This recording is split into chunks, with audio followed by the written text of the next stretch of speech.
Jingerman ke Manchester United bat ke Tottenham ha ke Europa League kublai pi parlok perjor bersetenan berslap lagi channel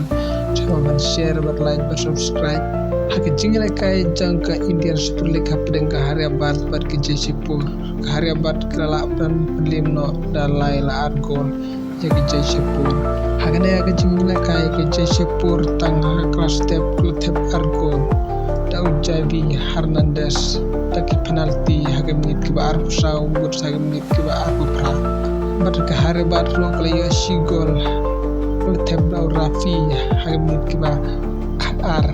bat ke hare bat lo kle si gol bala teb Daud Rafi hage menit ke bar ar trebon teng hakla mit ke hare bat kayo ban penek hage menit ke bar ru kendai Daud Joseph Sony haga menit ke baru kundai ke hari bat playo ban khaita Joseph Sony bursau alaba haga menit ke banyu busau ke hari bat kayo igi job dalai la argol pada kecingale kai jang Europa League kapten ke Tottenham percaya ke Hoffenheim pada ne kecingale kai ke Tottenham tang haga kelas tep klayo ban tep argol bal tep dau Madison haga menit ke balai Butsa uson hagi menit ke bar bat ke Hoffenheim kleo mantep tang haka menit ke bandru prada ustad Andre ke Tottenham kleo biang mantep dan Andre ke Tottenham kleo biang mantep sasigol da uson hagi menit ke banyuk pada gol baar jangka Hoffenheim mantep da mokowa hagi menit ke pra bat ke Tottenham ngelaban film no dalai la argol hadu bakut kicing lekai ya ke Hoffenheim sakawai pat kicing lekai ketagadai karanjar persa ya ke Manchester United kelap pendim da arla sigol ya karanjar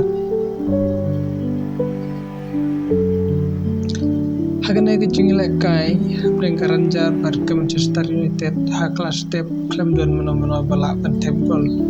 Dre habawan ban peteng hak kajing lekai Dre habawan ban peteng ya kajing lekai ke Manchester United kleyo sigol hak kajing kelajang uja budlan hak menit ke ba sanpar berkeranjar lawan penekat hak menit ke ba pra da usi desar Dre shoban kut kajing lekai ke Manchester United Kelatep ya gol penjob da Bruno Fernandes hake menit ke bakandai plus ar berhadu bakut kicing lekai ke Manchester United kelatam no sigol berhadu bakut kicing lekai ke Manchester United kelap yo kicing job da ar la sigol hake ne kicing lekai jong ke Europa League kulesipun stu